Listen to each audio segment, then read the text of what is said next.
Hello and welcome everyone. My name is Emily Howard and today we're going to be starting the first section in Chapter 3 titled Solving Two-Step Equations.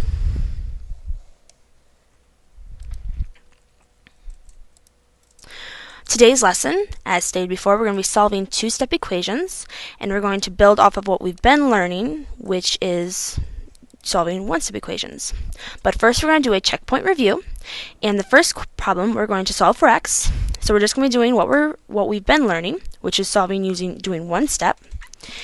So if you solve for x, the first thing we're going to do is we're going to subtract 3 from both sides. And if we simplify this, you're going to end up with x equals 34. We have solved for x, so this is our answer. Alright, but now we're going to take it a step further and we're going to add one more step to what we've already learned. So for example 1, again we're going to solve for x, and our equation in this example is x over 2 minus 8 equals 12. Now normally what we would try to do is we would want to get x by itself. Well, in this case there is an x term, and so we're going to treat it for step 1 just like we've been doing. We're going to try to get the x term, which in this case is x over 2, by itself, and we're going to do this by subtracting 8 from adding 8 to both sides. So that's step 1. If we simplify this, you're going to get x over 2 equals 20. Now, this is where step 2 comes in. Since we have x over 2 equals 20, our x term has the operation of division still attached to it, and we need to get x just by itself. And so in order to do that, we need to perform the opposite operation. So if we're dividing by 2, the opposite of division is multiplication. And so we're going to multiply both sides of the equal sign by 2. And so we do this. 2 times x over 2, the 2's will cancel to create just x, and you're going to multiply 20 by 2 as well. And so if we simplify this, then you're going to get x equals 40, which is our answer. And so we have two steps where we added 8 to both sides of the equation to get the x term, which is x over 2 by itself on one side, and then we had to perform another operation, the opposite of division, which is multiplication, to finally get x by itself for our final answer. Sound easy enough? Alright. So then we're going to do it again. This is example 2, and in this case we're going to solve for m. And our equation this time is 21 equals negative m plus 7. Alright, so first step again, we want to get the m term by itself. In this case our first step was going to be subtracting 7 from both sides, as seen here. If we simplify this, we're going to get 14 equals negative m. Now anytime you have a solution for any type of equation, you always want to have the variable be positive number or a positive value. In this case, m is actually negative. Now if you remember, anytime we have a variable, there's always an invisible 1 in front of it. And we don't have to write 1 every time because 1 times any number is just the number itself. But in this case, with a negative number, a negative in front of the m, we're going to assume that there's a negative 1 there. So if it's actually saying negative 1 times m, we will have to perform the opposite operation, which in this case, if we're dealing with multiplication, the opposite is division. We need to divide both sides by negative 1, as seen here. So step 2 is divide by negative 1. If we simplify this, then we're going to have negative 14 equals m, which is our final answer. So we've had, again, the two steps there where we subtracted 7 and then divided by negative 1. And we're left with a positive variable and our answer. So the next we're going to do for example 3 is we're going to start learning about actually writing the equations and then solving for the variables. Okay? So our first example is a real-world problem-solving problem. And it says, a music store sells a copy of a deluxe electric guitar for $295. This is $30 more than 1/3 the cost of a deluxe electric guitar it is modeled after. What is the cost of the deluxe electric guitar? Now that's a lot of jibber-jabber. So what we need to do is we need to look at what values it gives us and then what we're actually solving for. In this case, the main question that we need to solve for is what is the cost of the deluxe electric guitar? So how do we do that?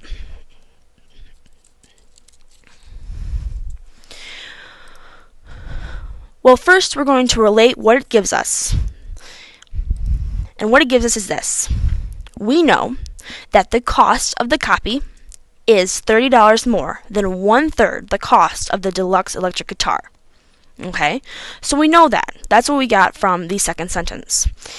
So now what we do is we define our variables. In this case, we're going to let C, which is the cost of the deluxe electric guitar, be C.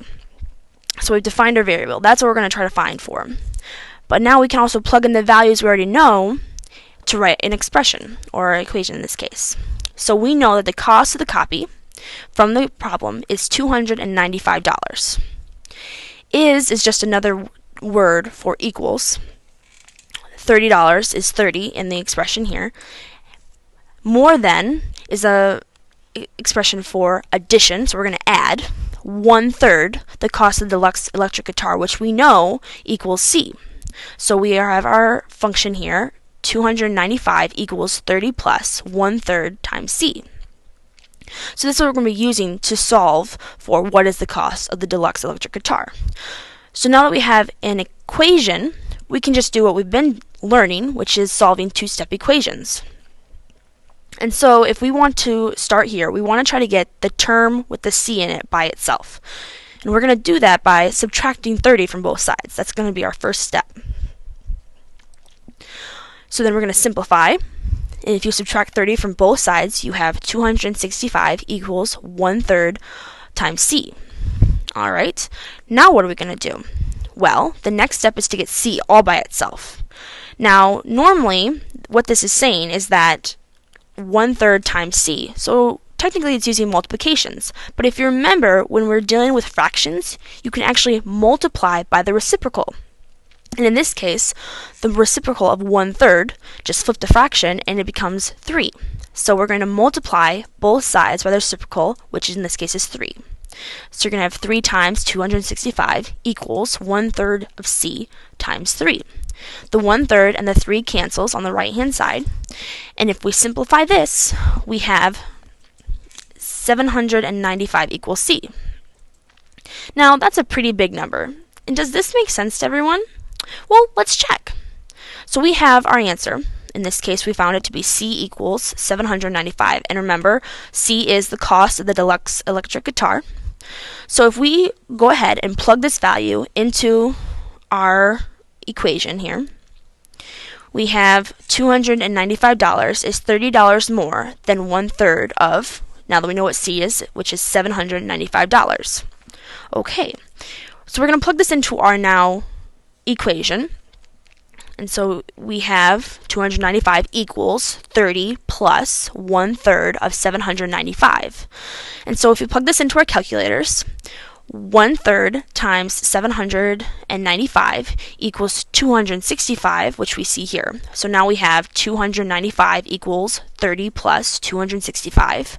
If you add 30 and 265, you get, oh, look at that, 295 equals 295. They are equal to each other, therefore our answer does in fact make sense. The cost of the deluxe electric guitar is $795. So we're going to do one more problem, which is very similar. And in this case, we're going to write a function that is going to work for any type of problem we're trying to figure out in this case, for this example problem. So the question reads, in a catalog, tulips cost 75 cents each, and shipping costs are $3. Write a rule that describes the amount spent as a function of the number of bulbs ordered. Then determine the greatest number of bulbs you can order for $14. Now this is a two-part question, and so we first have to write a function, and then we have to determine the greatest number of bulbs you can order for $14. So let's start with the function we have to write. We need to write a rule that describes the amount spent as a function of the number of bulbs ordered. So if we look at this, we're going to do just like how we did the last problem. We're going to relate it. What can we pull out that we understand?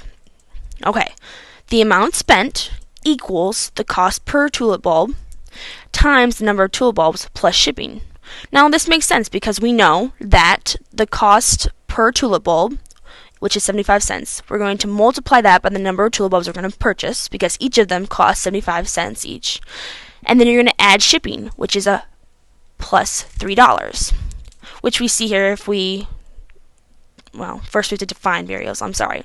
Let us define these variables. We're going to let A equal the amount spent,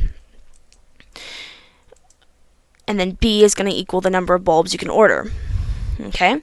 And so if we write it out, kind of get a little ahead of myself there, sorry about that. A, which is the amount spent, equals, pretty straightforward, 0.75, which is the cost per bulb, times the number of tulip bulbs that we're going to buy, which we have defined as B, plus shipping, which we know is $3. So this is our function we're going to work with. And we've written that. So part 1 is technically done. And this is our function. Okay, so part 1, we need to write a function for the story problem, which we just did. A, the amount spent, equals 0.75 times B plus 3. That's our function. Now part 2 asks us to figure out the greatest number of bulbs we can order for $14. Now, 14 is our total cost or amount spent, so we can plug that value in for A. So in this case, A is going to equal $14. If we plug this value into our equation now, 14, which is the amount spent, equals 0.75 B plus 3, we now have to solve for B, which is again, our number of tulip bulbs we can buy. So we want to get the B value by itself. This is what we've been working on. The B term by itself.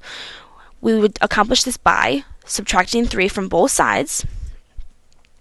If we simplify this, we find 11 equals 0.75 B. If we try to get B by itself, just the B term, we're going to perform the opposite operation, which in this case, if B is being multiplied by 0.75, you then perform the opposite of multiplication, which is division. So we're going to divide both sides by 0.75, as seen here, which is step 2. If we simplify this, then we have B equals 14.667.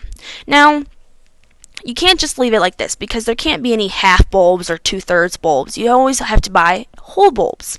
And so in this case, since you cannot buy 15 whole bulbs, you have to round down, and you can only buy 14. So in this case, our final answer for how many bulbs we can buy, or the greatest number of bulbs we can order with $14, is going to be 14 bulbs, or B equals 14.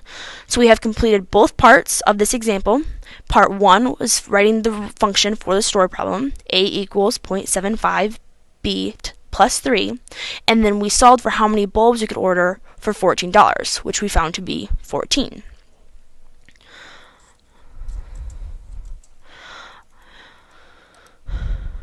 Okay, so we've covered solving two-step equations where we're given the function and we have to solve for a variable using 2 steps, and we've also covered on how to write a function from a story problem and then solve for any given variable, or to use values that were given and to plug those into the functions to solve for them.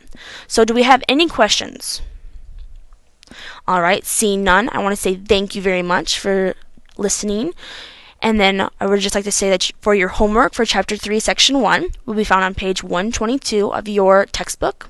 You're going to do 1 through 20, multiples of 3. So you're going to do like 1, 3, 6, 9, and so on through 20, 21 through 23, 28 through 39, and this will all be due on Tuesday. And I hope you have a great day, everyone. Make sure you copy this down and get that turned in, because we don't accept late work. Thank you, and have a great day.